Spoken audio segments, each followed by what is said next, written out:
My journey started back in 2004. I was going to a local center for my mammograms. It was a Friday night. I was traveling home from work, and as I'm driving in my car, I get this phone call, and it was the doctors telling me that they got the results back, and they're telling me that my biopsies came back positive, that I have breast cancer. I was numb.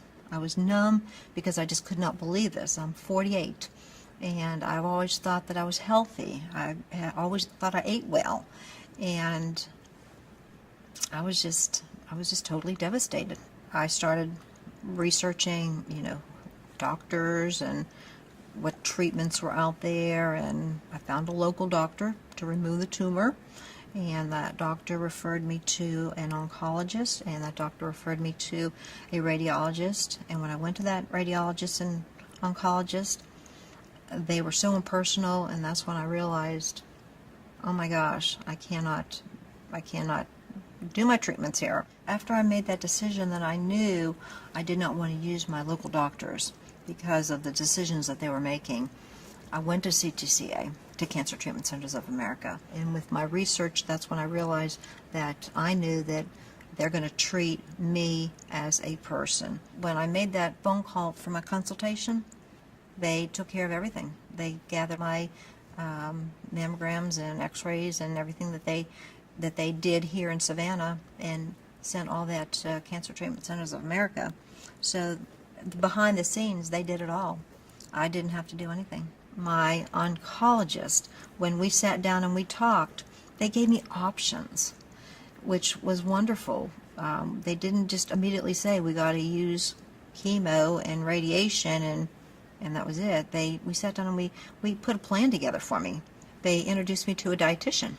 She talked to me about what I needed to do to make myself healthier by choices of food. The cruciferous vegetables are just very important for breast cancer. They truly did everything that they needed to do to find out what was going on inside.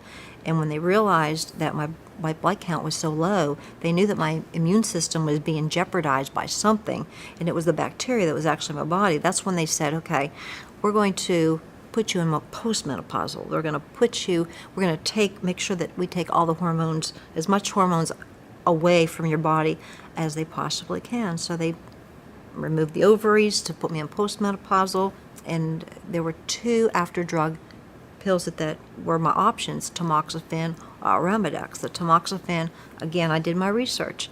I did not want tamoxifen because of the side effects. Only way I can take Arimidex is if I was postmenopausal. So that was another reason why we decided to remove the ovaries, to put me in postmenopausal, so I can do an after-cancer pill called Arimidex. How they strategically put it all together for me was what was best for me.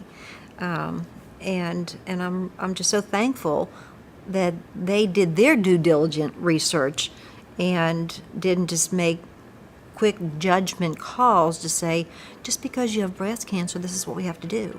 Because every person is different. Every situation is different. Once I finished all my treatments, and they said, I believe everything looks fantastic. All your test results look great. We're not seeing any cancer in your body. I was able to do a happy dance. I did my happy dance. And again, I was able to call my kids. I was able to, we were able to celebrate. Praise God, I'm a 7.5-year survivor. And what they did for me is why I believe I survived.